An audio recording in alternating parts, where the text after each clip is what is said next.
नमस्कार, स्वागत है आप सभी का स्पेशल रिपोर्ट में। मैं हूं आपके साथ हेमंत कुमार। ईरान के राष्ट्रपति इब्राहिम रईसी का हेलीकॉप्टर जिस भयानक हादसे का शिकार हुआ, उसकी चर्चा पूरी दुनिया में हो रही है। वैश्विक तनाव के बीच हुए इस हादसे की कहानी में आखिर सच क्या है, ये जांच के बाद ही साफ हो पाएगा। लेकिन जहां यह हादसा हुआ, वहां मौसम की चुनौतियों ने हालात को बद से बदतर जरूर बना दिया।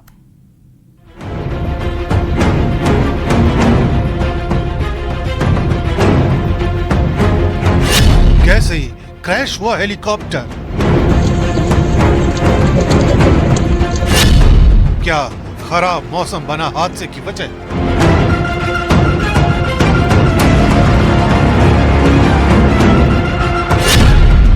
यह हादसे के पीछे किसी साजिश की कहानी है।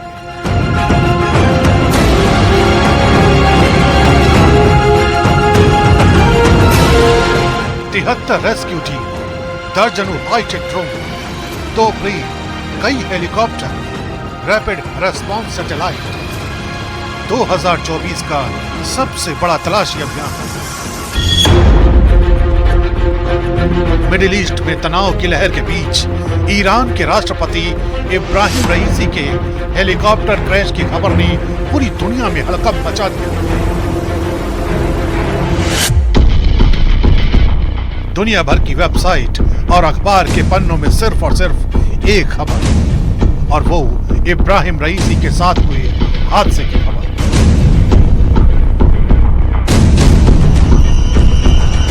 क्या रईसी के साथ हुआ ये हादसा कोई इत्तेफाक है, या फिर इस हादसे के पीछे कोई कॉन्स्पिरेसी छिपी है? इस खबर को भी समझेंगे, लेकिन उससे पहले आपको दिखाते हैं वो तस्वीरें जिन्होंने ऑपरेशन ज़ुल्फा की मुसीबतों को बढ़ा दिया।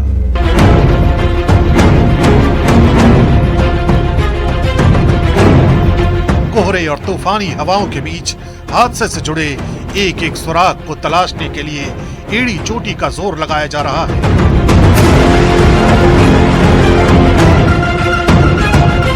जिस जगह तुर्की के ड्रोन को हीट सिग्नेचर मिले हैं, उस जगह के चप्पे चप्पे को खंगालने के लिए 70 से ज्यादा टीमों को लगाया गया है, ताकि हादसे की कड़ियों को एक दूसरे से जोड़ा जा सके और ये पता चल सके कि अगर ईरान के राष्ट्रपति इब्राहिम रईसी कुल 9 लोगों के साथ जिस हेलीकॉप्टर से लौट रहे थे, उसके क्रैश का सच क्या है।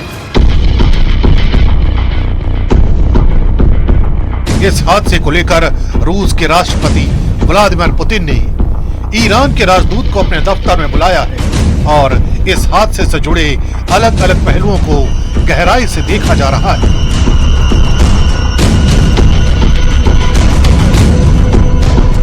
इतना ही नहीं, तलाशी अभियान में रूस के 2 विमान, हेलीकॉप्टर और 50 रिलीफ फोर्स भी लगाई गई है। इसके अलावा यूरोपियन यूनियन ने अपने रैपिड रेस्पॉन्स सैटेलाइट को भी हादसे की मॉनिटरिंग के लिए एक्टिव कर रखा है।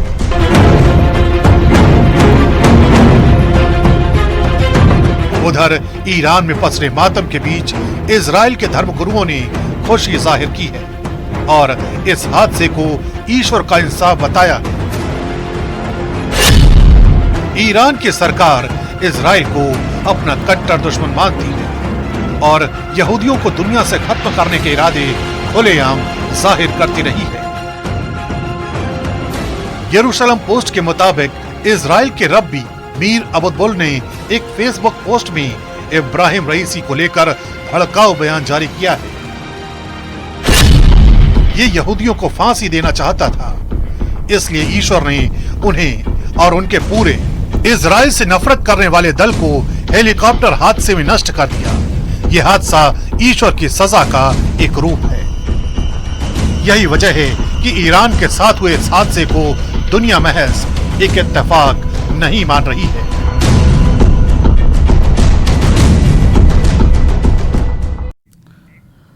इस हादसे के बाद इब्राहिम रईसी के पूरे जीवन के बारे में अब बहुत सारी बातें कही जा रही हैं। 1988 में दुनिया का सबसे बड़ा फांसी कांड ईरान में हुआ था, जिसमें एक साथ 5000 लोगों को फांसी पर लटका दिया गया था।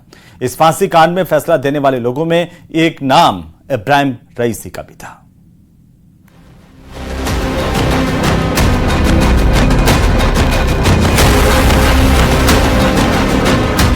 इब्राहिम रईसी की मौत की खबर ईरान के लिए एक बहुत बड़ा झटका है। इब्राहिम रईसी का नाम उन लोगों में लिया जाता था जिन्हें ईरान के सर्वोच्च नेता के पद का सबसे बड़ा दावेदार कहा गया। इब्राहिम रईसी की नीतियां अमेरिका के लिए बड़ा सिरदर्द थी।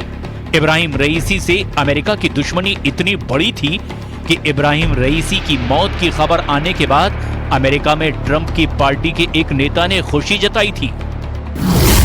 आखिर मिडिल ईस्ट की राजनीति के लिए इब्राहिम रईसी का रोल इतना अहम क्यों माना गया था कि उनके हेलीकॉप्टर हादसे की खबर आते ही रूस ने अपना बचाव दल रवाना कर दिया और तुर्की भी अपने ड्रोन की सेना लेकर पूर्वी अमेज़न के ज़ोल्फा नाम की जगह पर खोजबीन में जुट गई। इब्राहिम रईसी के राजनीतिक करियर और बेहद फौलादी इरादों का पूरा विश्लेषण हम करने वाले हैं।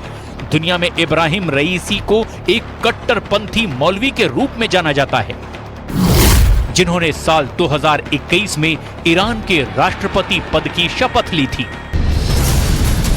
इब्राहिम रईसी की आक्रामक नीतियों के चलते ही इजराइल और ईरान युद्ध के कगार पर खड़े हो गए थे। इब्राहिम रईसी ने न सिर्फ इजराइल और अमेरिका का जबरदस्त विरोध किया, बल्कि ईरान के अंदर उठे हिजाब आंदोलन को कुचलने में भी इब्राहिम रईसी का बड़ा रोल माना जाता है। इब्राहिम रईसी का जन्म 1960 में ईरान के पूर्वी शहर मशहद में एक धार्मिक परिवार में हुआ था। इब्राहिम रईसी का जन्म एक ऐसे ईरान में हुआ था जब ईरान में राजशाही थी, यानी ईरान में एक ऐसे बादशाह का राज था जिसको दुनिया अमेरिका की कठपुतली कहती थी। 1979 में जब ईरान में इस्लामी क्रांति हुई और ईरान के पहले सर्वोच्च नेता ग्रैंड अयातुल्लाह खामेनी का जादू ईरान की जनता के सिर चढ़कर बोलने लगा, तब ईरान के ग्रैंड अयातुल्लाह के सबसे बड़े शिष्यों में इब्राहिम रईसी का नाम आता है। इब्राहिम रईसी ने ईरान के ग्रैंड अयातुल्लाह के कंधे से कंधा मिलाकर ईरान की बादशाही को उखाड़ फेंका था। इब्राहिम रईसी की सबसे खास बात यह थी कि वो इस्लामी कानून के और शरीयत के बहुत अच्छे जानकार थे। ईरान का धार्मिक महत्व का सबसे बड़ा शहर कोम है, जहां पर पूरी दुनिया से इस्लामिक स्टडी के लिए लोग आते हैं। इब्राहिम रईसी ने भी कोम से शिक्षा पाई थी। ईरान के प्रसिद्ध मौलवियों से इब्राहिम रईसी ने शरीयत का ज्ञान लिया था। 1979 में इस्लामी क्रांति सफल होने के बाद और ग्रैंड अयातुल्लाह के सुप्रीम लीडर बनने के बाद इब्राहिम रईसी का सितारा बुलंद हो गया। 1988 आते आते यानी लगभग 28 साल की उम्र में ही इब्राहिम रईसी ईरान की न्यायपालिका की सर्वोच्च समिति का हिस्सा बन गए। 1989 में इस्लामी क्रांति का विरोध करने वाले ईरान के 5000 नेताओं को जिस समिति ने फांसी की सजा दी थी, उसमें इब्राहिम रईसी भी शामिल थे। साल 2017 में जब इब्राहिम रईसी ने पहली बार ईरान के राष्ट्रपति पद का चुनाव लड़ा था, तो वो चुनाव हार गए थे। लेकिन साल 2021 में वो 62% वोट से ईरान के राष्ट्रपति का चुनाव जीत गए थे। अमेरिका की सरकार ने लगातार इब्राहिम रईसी की सरकार को परमाणु कार्यक्रम रोकने के लिए धमकाया था, लेकिन इब्राहिम रईसी ने परमाणु कार्यक्रम लगातार जारी रखा और इस वजह से इब्राहिम रईसी अमेरिका के लिए बड़ा सिरदर्द बने हुए थे। इब्राहिम रईसी ने हाल के कई दशकों में ईरान का सबसे बड़ा विद्रोह भी कुचल कर रख दिया था। महसा अमीनी की मौत के बाद ईरान के अंदर एक हिजाब आंदोलन हुआ। इसमें सैकड़ों की संख्या में लोग मारे गए थे और बड़ी संख्या में ईरान के सुरक्षा कर्मी भी अपनी जान गंवा बैठे थे। लेकिन आखिरकार इब्राहिम रईसी ने न सिर्फ इस आंदोलन को कुचल दिया, बल्कि इस आंदोलन को खड़ा करने वाले लोगों और आंदोलनकारियों को भी फांसी की सजा दी गई।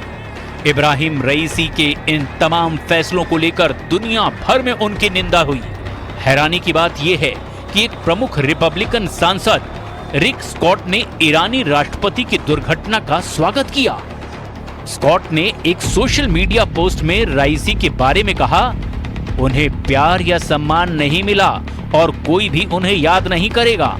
अगर वो चला गया तो मुझे सचमुच उम्मीद है कि ईरानी लोगों को अपने देश को हत्यारे तानाशाहों से वापस लेने का मौका मिलेगा। आने वाले वक्त में फिलहाल के लिए तो एक तो ईरान के अंदर रिएक्शन देखना होगा कि ईरान की पब्लिक में किस तरह का इमोशनल रिएक्शन आता है। अगर ईरान की पब्लिक इमोशनल रिएक्शन में इजराइल को ब्लेम करती है, चाहे कि कोई तथ्य ना भी हो, तब ईरान की लीडरशिप को शायद कुछ अपना कदम उठाना पड़ेगा, दिखाने के लिए भी देखो हम भी कुछ कर सकते हैं। तो एक खतरा फिलहाल है। अमेरिका और इजराइल के अंदर भी ईरान का विरोध करने वाले बहुत सारे लोग इसीलिए राहत महसूस कर रहे हैं क्योंकि इब्राहिम रईसी ईरान के तीसरे बड़े सर्वोच्च नेता बन सकते थे। 3 दिसंबर 1979 से 3 जून 1989 तक सैयद रुहुल्लाह खामनेई ईरान के सर्वोच्च नेता रहे। इनको ग्रैंड आयतुल्लाह भी कहा जाता है, जबकि 4 जून 1989 से सैयद अली खामनेई ईरान के सर्वोच्च नेता हैं। ये माना जा रहा था कि अली खामनेई के बाद इब्राहिम रईसी ही ईरान के तीसरे सर्वोच्च नेता बनने जा रहे थे।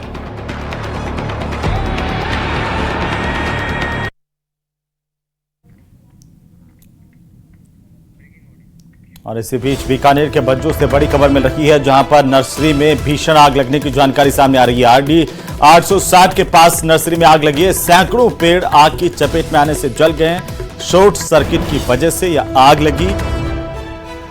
बहरहाल आग बुझाने की कोशिशें लगातार जारी। और इसी बीच सबसे पहली तस्वीरें आपकी टीवी स्क्रीन पर। भीषण आग लगी है बज्जू में। कई पेड़ आग में जलकर खाक हो गए हैं और कल रात को भी पेड़ों में इसी जगह पर आग लगी थी। ग्रामीणों ने अब बज्जू पुलिस को जानकारी दी है, जिसके बाद पुलिस प्रशासन को जानकारी मिलने के बाद टीम यहां पर पहुंच रही है। स्थानीय लोगों ने मिट्टी और मोटर पंप की सहायता से आग बुझाने की कोशिश शुरू कर दी है। बज्जू में दमकल नहीं है और इसी वजह से ग्रामीणों में आक्रोश है। बीकानेर के बज्जू इलाके से बड़ी खबर है। नर्सरी के इलाके में आग लगी है, जहां पर बड़ी तादाद में पेड़ जल गए हैं।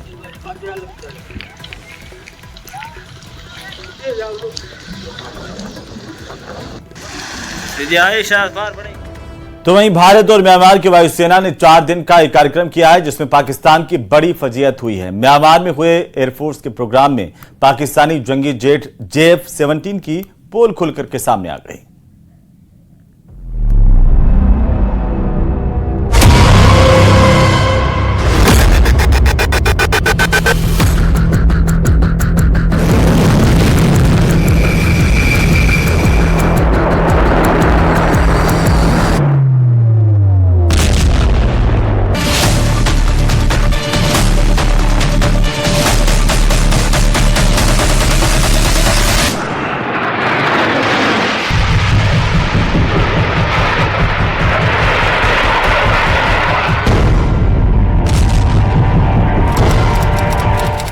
मई 2024 ने पी ताओ एयरफोर्स बेस म्यांमार।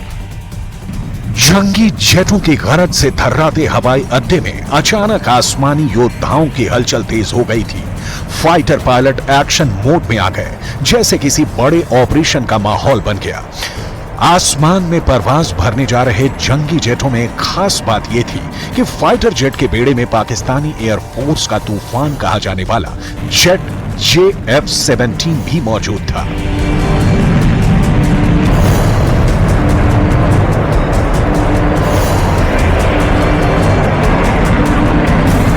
म्यांमार की वायुसेना पाकिस्तानी जेट को अपने जंगी बेड़े में शामिल किए हुए है, लेकिन यह ताबड़तोड़ एक्शन किसी ऑपरेशन के लिए नहीं, एक खास मेहमान की अगवानी के लिए हो रहा था, क्योंकि 6वीं म्यांमार वायुसेना भारतीय वायुसेना की ऑफिशियल टॉक्स शुरू हो रही थी। और इस खास चर्चा के केंद्र में एक नाम था। यह नाम कोई और नहीं, इंडियन एयरफोर्स के intelligence chief air vice marshal Ichettira Iyappa Kotappa का है। म्यांमार के वायुसेना अड्डे पर इंडियन एयरफोर्स के वाइस मार्शल की मौजूदगी ने पूरे पाकिस्तान में हड़कंप मचा दिया।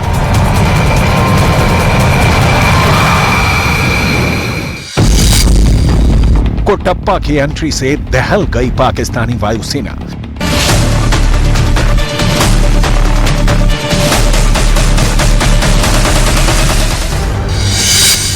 कोटप्पा ने किया डाउट JF-17 का सीक्रेट आउट।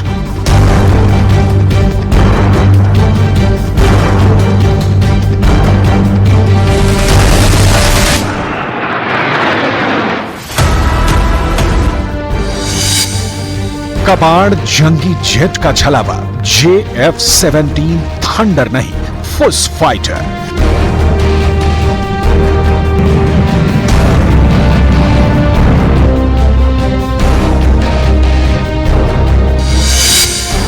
अब चीन के धोखे से कैसे उभरेगा पाकिस्तान?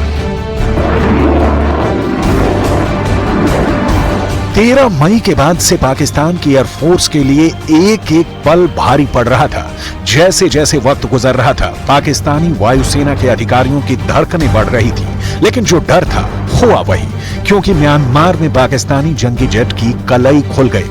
पाकिस्तान जिस जंगी जेट का हवा खड़ा करता रहा, जिस JF-17 को अजेय लड़ाका बताता रहा, जिस लड़ाकू विमान से पाकिस्तान अपनी तिजोरी फुल करने का प्लान बना रहा था, उसका सीक्रेट आउट हो चुका है। पाकिस्तान के फाइटर जेट JF-17 को अच्छी तरह से जांच परख लिया गया है। यह काम हुआ भी ऐसे अंदाज में जिसकी कल्पना भी पाकिस्तान ने नहीं की थी। असल में भारत और म्यांमार की वायुसेना की 6वीं वार्ता की शुरुआत धूमधाम से हुई, जहां air vice marshal Ichettira Ayyappa Kotappa का जोरदार स्वागत किया गया। 14 मई को एयर वाइस मार्शल कोटप्पा के साथ म्यांमार वायुसेना के कमांडर से मीटिंग हुई। 15 मई को भारतीय प्रतिनिधिमंडल ने म्यांमार की रक्षा सेवा संग्रहालय और शहीद स्मारक का दौरा किया। 16 मई को फ्लाइंग ट्रेनिंग बेस पर भारतीय एयर वाइस मार्शल को बेस का इतिहास समझाया गया। 17 मई को air vice martial Kotappa Yangon airport से भारत लौट आए, जिसके बाद पाकिस्तान के प्राण सूख गए, क्योंकि 16 मई को जिस फ्लाइंग ट्रेनिंग बेस पर एयर वाइस मार्शल कोटप्पा ने दिन बिताया था, वहां पाकिस्तानी जंगी जेट JF-17 की तैनाती थी।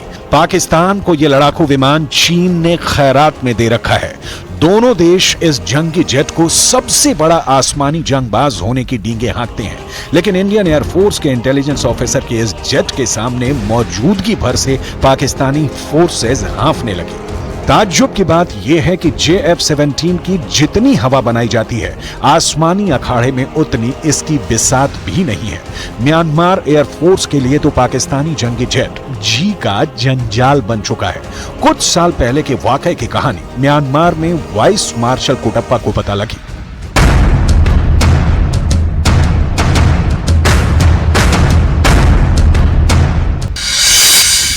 पाकिस्तान एरोनॉटिकल कॉम्प्लेक्स और चेंगदू एरोस्पेस कॉर्पोरेशन की तरफ से JF-17 को तैयार किया गया था। साल 2016 में म्यांमार ने चीन से 16 JF-17 खरीदने की डील की थी। हर जेट के लिए $25 मिलियन की रकम चीन को अदा की गई थी। पहले 6 जेट म्यांमार को साल 2018 में मिले थे। बाकी के 10 जेट्स के बारे में कोई भी जानकारी दोनों देशों की तरफ से नहीं दी गई। इस डील के साथ ही म्यांमार दुनिया का वो पहला देश बन गया था जिसने चीन पाकिस्तान की तरफ से तैयार इस जेट को खरीदा था। साल 2018 में ही म्यांमार की वायुसेना ने इन्हें आधिकारिक तौर पर अपने बेड़े में शामिल किया था, लेकिन दिसंबर 2018 में म्यांमार के तत्कालीन आर्मी चीफ मिन आंग हेलिंग ने 4 ऐसे जेट्स को बाहर कर दिया था जिनमें तकनीकी खराबी पाई गई थी। इन जेट्स को मीक टिला एयरबेस पर जारी कार्यक्रम के बीच से हटाया गया था। इसके बाद दिसंबर 2019 में 2 और जेट्स को वायुसेना के 72वें स्थापना दिवस के मौके पर शामिल किया गया था, लेकिन इनके इस्तेमाल के नाम पर फाइटर पायलट दहल जाते थे, क्योंकि पाकिस्तानी जंगी जेट में चीन के बने KLJ-7AI रेडार दी गई है, जिसे विशेषज्ञ घटिया करार देते हैं। JF-17 एयरक्राफ्ट में बियॉन्ड विजुअल रेंज यानी BVR मिसाइल या फिर हवा में दुश्मन का पता लगाने वाली इंटरसेप्शन रेडार भी नहीं है। म्यांमार एयरफोर्स के एक पायलट की माने तो वेपन मिशन मैनेजमेंट कंप्यूटर में खराबी आने की वजह से BVR मिसाइल भी लॉन्चिंग के दौरान फुस हो गए। जेट का एयरफ्रेम भी कभी भी खराब हो सकता है। इसके विंग टिप्स और हार्ड पॉइंट्स भी खामियों से भरे हुए हैं।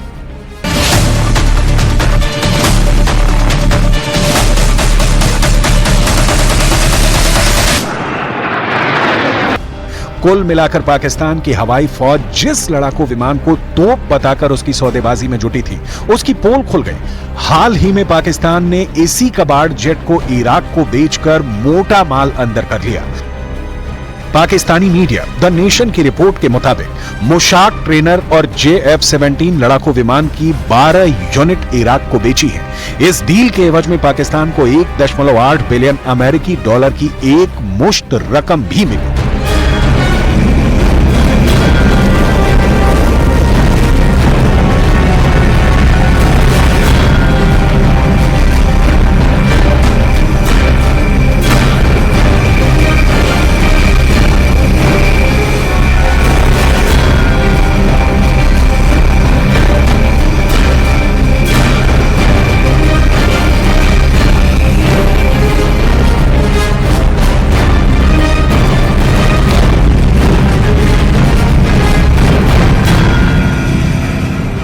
पाकिस्तान से जंगी जेट का सौदा करना कितना भारी पड़ सकता है, ये अब इराकी वायुसेना को समझना होगा, क्योंकि जिस जंगी जेट को म्यांमार की वायुसेना ने बरसों पहले ही फूका हुआ बता दिया था, इराक ने उसे अपने जंगी जखीरे की शान समझकर खरीद लिया। भारत के लिहाज से पाकिस्तानी जेट की पोल खुलना कोई नई बात नहीं, क्योंकि इंडियन एयरफोर्स के स्वदेशी लड़ाकों के आगे भी made in China Pakistani jet कहीं नहीं ठहरते। तेजस जैसे लेटेस्ट लड़ाके की टक्कर में भी पाकिस्तानी JF-17 की कोई बिसात नहीं। भारतीय वायुसेना के बेड़े में अब तो तेजस फाइटर जेट MK-1A शामिल होने जा रहा है। तेजस MK-1A लड़ाकू विमान की डिलीवरी जुलाई 2024 में होनी है, जिसमें इंडियन एयरफोर्स को 83 तेजस की पावर मिलेगी। वहीं कुछ मुल्क जंगी जेटों के नाम पर ठगी का खेल खेल रहे हैं, जिन्हें हर वक्त अपने पर्दाफाश का खौफ छाया रहता है। भारत के वाइस मार्शल के म्यांमार विजिट से इसलिए इस्लामाबाद में खलबली मच गई थी।